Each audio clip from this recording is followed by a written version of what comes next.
দর্শক আসসালামু আলাইকুম। আজ খুবই গুরুত্বপূর্ণ একটি বিষয় আপনাদের সাথে শেয়ার করব। এই বিষয়টি আপনাদের জানা থাকা দরকার, কারণ জামাত ইসলাম বিরোধী দল হবার পরে এমন একটি সিদ্ধান্ত নিয়েছে এবং তারা এমন একটি ফর্মুলা হাজির করেছে যে বিষয়টি জানার সাথে সাথে যারা সরকারি দলের অর্থাৎ বাংলাদেশ জাতীয়তাবাদী দল বিএনপির বিভিন্ন পর্যায়ের মন্ত্রী হবেন তাদের কপালে ভাঁজ পড়ে গেছে। কি সেই বিষয়টি? সেটিতে আসার আগে একটা অনুরোধ আপনাদের করতে চাই। এই যে আপনারা যারা আমার ভিডিও দেখছেন এবং এই নির্বাচনের পরে আপনারা প্রত্যেকেই লক্ষ্য করেছেন যে জামাত ইসলাম কেন তাদের এই পরাজয় এবং এই যে একটা মিডিয়া কু হলো, এখানে নির্বাচনের ফলাফলকে প্রভাবিত করা হলো, এটি কাদের দ্বারা? মিডিয়ার দ্বারা। এখানে অনেকেই আপনারা বলেছেন যে মিডিয়া নাই কেন, আপনারা জামাত ইসলামের লোকদের মিডিয়া নাই কেন? এখন মিডিয়া তারা তৈরি করে নাই, সেই সুযোগ পায় নাই বা সেই ইচ্ছা তাদের নাই, যার কারণে তারা সেটি করে নাই। আর এখানে ক্ষমতাকে প্রশ্ন করার মতো মিডিয়া বাংলাদেশে কোনোদিনই তৈরি হয় নাই, অদূর ভবিষ্যতে তৈরি হবে এমন সম্ভাবনাও দেখছি না। আমার ভিতরে এই উপলব্ধি হবার কারণে আমি আমার ক্ষুদ্র প্রয়াসে আপনাদেরকে আগেও বলেছি, আমি একটি নতুন ইউটিউব চ্যানেল দিয়েই শুরু করি, নিজেদের কথাগুলো যাতে বলা যায়। সেখানে আমি এই যে চ্যানেলটি আপনারা এর আগেও শুনেছেন, আজাদির খবর, কিন্তু সেইভাবে রেসপন্স এখনো আমি পাচ্ছি না। তো আপনারা যেহেতু ওইখানে অভাব রয়েছে, সত্য এবং সুন্দরের পক্ষে কথা বলার অভাব রয়েছে, ক্ষমতাকে প্রশ্ন করার মতো মিডিয়ার অভাব রয়েছে, এই জায়গাটাতে আমি একটু কাজ করতে চাই। আপনারা যদি একটু ধাক্কা দেন তাহলে কিন্তু এটি আমার জন্য খুবই সহজ হয়ে যাবে। ও চিরেই আমি বাংলাদেশের 64 জেলায় 64 জন প্রতিনিধি নিয়োগ দিতে চাই।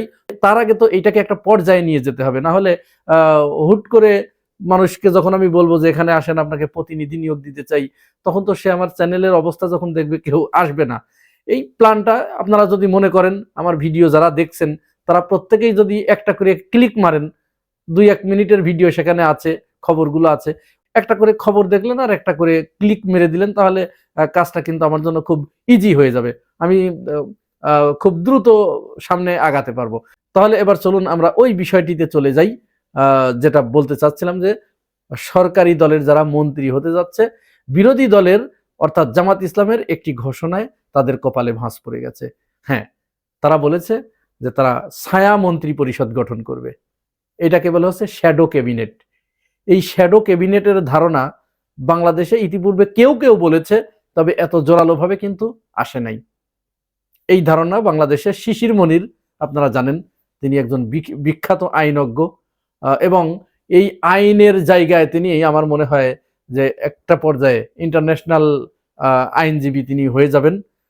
তার সেই অবস্থান, সেই ম্যাচিউরিটি এবং সেই যোগ্যতা আমরা তার ভিতরে দেখতে পেয়েছি। তো তিনি এই শ্যাডো ক্যাবিনেটের ঘোষণা এনেছেন। এই শ্যাডো ক্যাবিনেটটা বিশ্বের অন্যান্য দেশে, উন্নত দেশে, আমি সেই দেশের নামগুলো বলছি যেখানে আছে, সেই দেশগুলোর অবস্থা আপনারা একটু নাম শুনলেই বুঝতে পারবেন।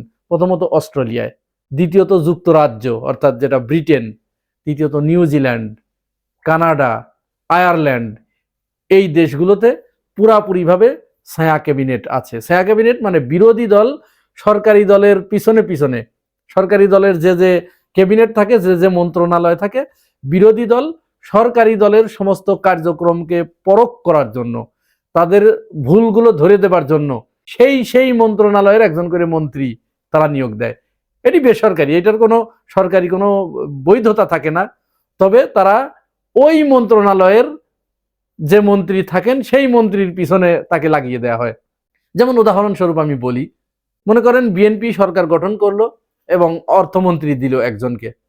অর্থমন্ত্রীর কাজ কি? তিনি বাজেট পেশ করেন, বাংলাদেশের অর্থ পরিকল্পনা এগুলো তিনি দেখেন।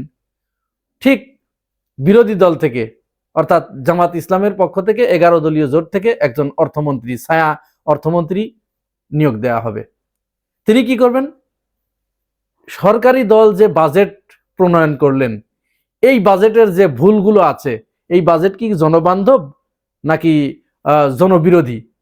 এই বাজেট বাংলাদেশের জন্য কতটুকু বাস্তবায়নযোগ্য, কতটুকু বাস্তবায়নযোগ্য নয়, এটি কি অলীক নাকি বাস্তবসম্মত, এই বিষয়ে বিরোধী দলের ওই মন্ত্রী, তিনি ছায়া মন্ত্রী, তিনি ব্যাপকভাবে পড়ালেখা করবেন এবং জনবান্ধব বিকল্প আরেকটি বাজেট তৈরি করে জনগণের সামনে উপস্থাপন করবেন। উদাহরণস্বরূপ মনে করেন সরকারি দল 2 লক্ষ কোটি টাকার বাজেট ঘোষণা করলো এবং তারা কোন খাতে কত বরাদ্দ সেটি দেখালো। ছায়ামন্ত্রী তিনি বললেন যে না, এই খাতে এত বরাদ্দ লাগবে না, এর চেয়ে কম বাজেটেই আমাদের এই খাতে এত বরাদ্দ দিলে ওই কাজ করা সম্ভব, এবং তিনি এইটার সপক্ষে ডিটেলস ডকুমেন্টস হাজির করবেন। মনে করেন যিনি এলজিআরডি মন্ত্রী, তিনি বিভিন্ন রাস্তাঘাট, অবকাঠামো, ব্রিজ, কালভার্ট এগুলো যখন প্রস্তুত করার জন্য একটা বাজেট তিনি দিলেন, একটা ব্রিজ তিনি নির্মাণ করবেন, সেখানে বরাদ্দ দেয়া হলো মনে করেন 1000 কোটি টাকা। এখন এই ছায়া একজন পরিকল্পনা মন্ত্রী থাকবে বা এলজিআরডি মন্ত্রী থাকবে, তিনি যখন সরকারি মন্ত্রী ওই বাজেটটা, ওই বরাদ্দটা দেবেন, তিনি এবার এইটার উপরে ব্যাপক পড়ালেখা করে, গবেষণা করে ডকুমেন্টস হাজির করবেন যে না, ওইখানে পদ্মা সেতুতে যে একটা নতুন সেতু করা হবে, সেখানে 2000 কোটি টাকা বরাদ্দ দেওয়া হয়েছে, এই 2000 কোটি টাকা সেখানে লাগবে না, কারণ এই 2000 কোটি টাকার ভিতর থেকে এত কোটি টাকা লাগবে সেতু করতে, আর বাকি টাকা এখানে দুর্নীতি হবে বা লুটপাট হবে। তিনি একেবারে ইঞ্জিনিয়ারদের এনে, এক্সপার্টদের এনে সমস্ত তথ্য উপাত্ত দিয়ে দেখিয়ে দেবেন যে এখানে 1500 কোটি টাকা হলেই ওই ব্রিজটি করা সম্ভব, সুতরাং 500 কোটি টাকা এখানে উদ্বৃত্ত লুটপাটের জন্য বরাদ্দ দেওয়া হয়েছে। এইভাবে যদি বাংলাদেশে প্রত্যেকটা মন্ত্রীর পিছনে একজন করে ছায়া মন্ত্রী এরকম ছায়ার মতো ঘুরঘুর করে, তাহলে চিন্তা করতে পারছেন অবস্থাটা কোন জায়গায় গিয়ে দাঁড়াবে, কি রকম খেলা জমবে? আপনারা কি বুঝতে পারছেন? এটা আসলে গণতন্ত্রের জন্য অত্যন্ত দরকার। মনে করুন পররাষ্ট্রমন্ত্রী, এরকম একজন এখানে পররাষ্ট্রমন্ত্রী থাকবে। এখন এই পররাষ্ট্রমন্ত্রী, এখন সরকারি দলের পররাষ্ট্রমন্ত্রী কোন দেশের প্রতি অতিরিক্ত ঝুঁকে যাচ্ছে কিনা, কারো প্রতি তেল মর্দন করছে কিনা, বা কোন দেশের সাথে কোনো অবৈধ চুক্তি করছে কিনা, ভারতকে কোনো ট্রানজিট করিডোর বা অবৈধ কোনো সুযোগ সুবিধা দিয়ে দিচ্ছে কিনা। শ্যাডো ক্যাবিনেটে এরকম বিরোধী দলের একজন পররাষ্ট্রমন্ত্রী থাকবে। অনেক সময় সরকারি দল যে চুক্তিগুলো করে অন্যান্য দেশের সাথে, অনেকটা জনগণকে জানতে দেয় না, গোপনে, কিন্তু এই শ্যাডো ক্যাবিনেট থাকলে এই কাজ তারা আর করতে পারবে না। তখন এই বিরোধী দলের শ্যাডো পররাষ্ট্রমন্ত্রী কি করবে? ওই চুক্তিগুলো পুঙ্খানুপুঙ্খভাবে বিশ্লেষণ করবে এবং জনগণের সামনে সেটি হাজির করবে। জনগণকে তারা চোখে আঙ্গুল দিয়ে দেখিয়ে দেবে যে এই যে পররাষ্ট্রমন্ত্রী এই দেশের সাথে এই চুক্তিটি করেছে, এটি গোলামির চুক্তি। এই চুক্তির ফলে বাংলাদেশ কতটুকু লাভবান হচ্ছে বা কতটুকু লুজার হচ্ছে, এই বিষয়টি জনগণের সামনে একেবারে পরিষ্কার করে ধরে দেবে। এতে কি হবে? এই যে ছায়া মন্ত্রী, তিনি যে সরকারি মন্ত্রীগুলোর সাথে সাথে এগিয়ে যাচ্ছেন, এখানে চমৎকার একটা খেলা কিন্তু লুকিয়ে আছে। বিরোধী দল সরকারি দলের মন্ত্রীর পিছনে পিছনে ঘুরতে ঘুরতে তিনি কিন্তু একই সাথে ওই বিষয়গুলোতে এক্সপার্ট হয়ে যাচ্ছেন, একেবারে মানে ক্ষমতায় যাওয়ার আগেই এক্সপার্ট হয়ে যাচ্ছেন।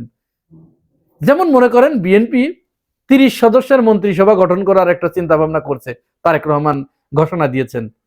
এখন 30 সদস্যের মন্ত্রিসভা যদি থাকে, এখানেও বিরোধী দলের অর্থাৎ জামাত এবং এনসিপির 30 জন ছায়া মন্ত্রী থাকবে। তাহলে এই 30 জন কিন্তু ওনার পিছনে যেতে যেতে, ওনাকে অনুসরণ করতে করতে, ওনাকে গবেষণা করতে করতে, ওই সেক্টরগুলো নিয়ে ব্যাপক গবেষণা করতে করতে তার কিন্তু অটোমেটিক্যালি ওই জিনিসগুলো একেবারে নখদর্পণে চলে আসলো ক্ষমতায় আসার আগেই। তাহলে তিনি যখন ক্ষমতায় আসবেন, এই লোকগুলোই যে ওই মন্ত্রণালয়ে বসে পড়বেন। তাহলে আগে থেকেই ব্যাস মানে ক্ষমতায় না এসেও, মন্ত্রণালয়ের দায়িত্ব না পেয়েও তিনি মন্ত্রিত্বের পুরো অভিজ্ঞতা অর্জন করে ফেললেন।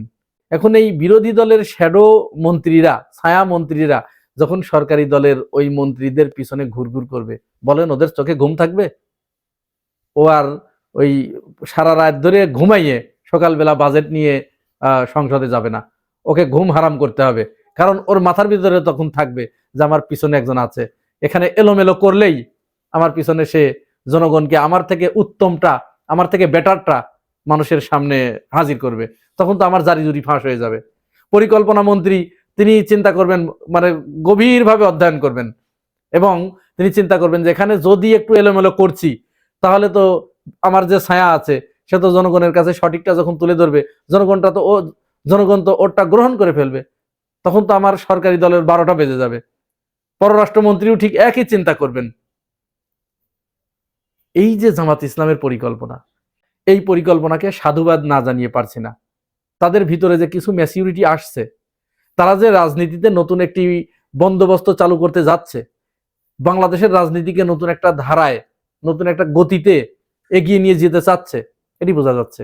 এবং ক্যাডার ভিত্তিক রাজনীতি থেকে জামাত ইসলাম যে বের হয়ে এসে গণমুখী রাজনীতির দিকে প্রবেশ করেছে, এর জন্য সাধুবাদ। আগামী 5 বছরে দেখবেন জামাত ইসলামের যে এমপি গুলো হয়েছে, এরা কেমন অভিজ্ঞ হয়ে ওঠে আপনারা দেখতে পাবেন, এবং সামনের নির্বাচনে এরা এর ফল অবশ্যই পাবে।